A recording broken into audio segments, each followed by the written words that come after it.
to make this a really long video. I don't really, oh gosh, I got this thing propped on like a tissue box, so I can't talk too long because I don't want this to like just crash over. But I wanted to talk about some of the things that have been like going through my mind the past few days, and I feel like it's necessary. It's something I should share.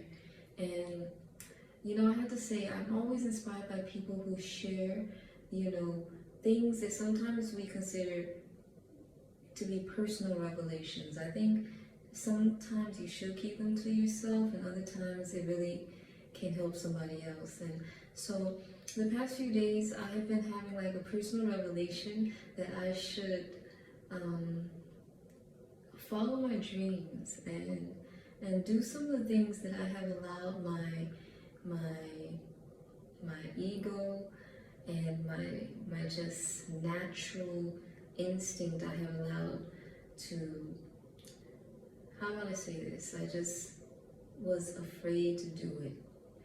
And so I realized that part of my fear for doing for not chasing my dreams, it was rooted in the things that people have told me and, you know, the experiences that other people have had in their life that has kind of like made me think that I would have the same negative experience.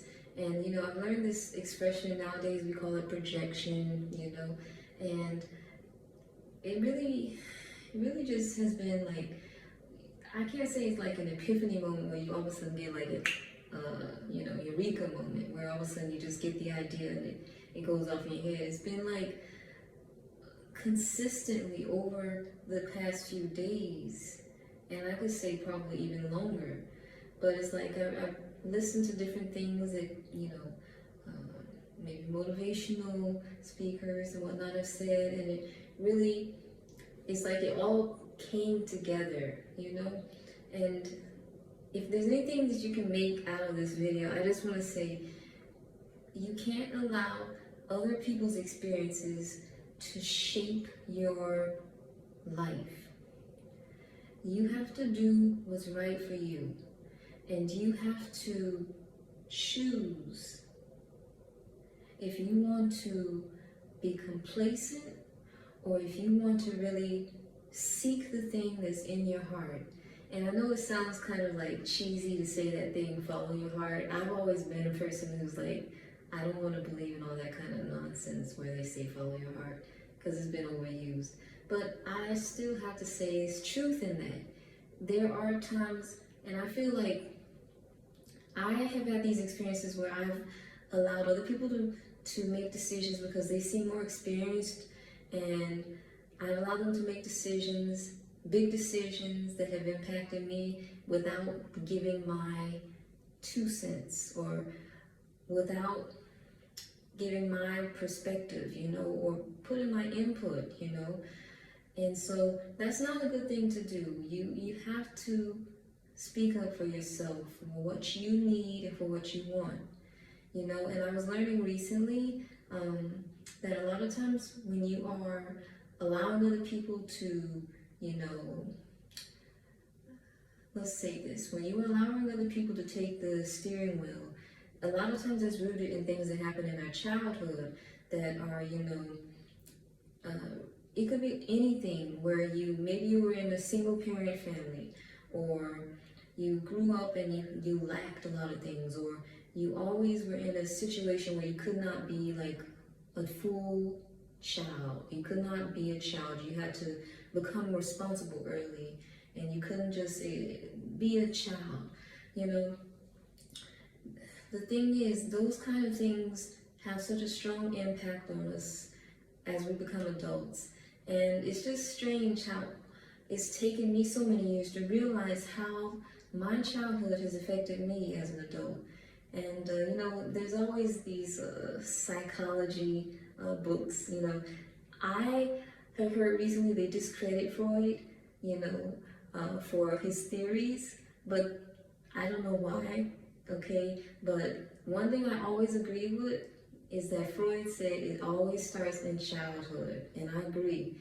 any problem, if you have it now as an adult, most likely it stems from something that happened to you during your childhood or some experience you had while you were growing up.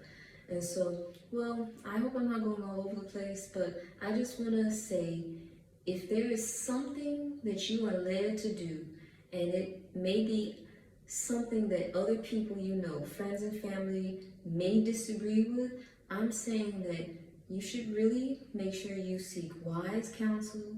And above all, I say go with your gut feeling. Now, don't come to me like blaming me if something goes wrong, because I've been learning lately. I make plans and things go wrong, and the only person I can get upset with is myself. But the truth is, it's better to have tried. And it says better to have, there's this poem, gosh, what's the name of the poem? I can't remember it, but it's one of those old English poems. Better to have loved and lost than to never have loved at all. I'm also thinking of the 80s rap that samples that line.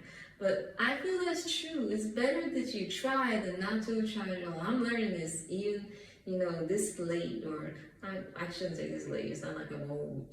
But it's like, I'm learning it. It's better to just go ahead and make that step of faith than to just continually just allow it to eat you up inside, thinking, oh, you're thinking about what other people will think about your decision, and you shouldn't do that. You should do something because it's in your heart to do it. And that's what I'm trying to do now. I'm starting from ground. I'm starting all over, okay? I'm starting fresh. I'm trying to do things differently, not allowing other people's opinions to shape my decisions, And I just hope that what I'm just saying is encouraging someone, because I have to be honest, I'm not a YouTuber kind of person, but I love watching YouTubers, particularly the ones who are always posting like motivational, positive content. And so they inspire me, and so I feel like it's good to just pass on that inspiration, So do what it is that's in your heart to do it. Just do it, okay? I think that's all I got to say right now. So peace and love. Bye.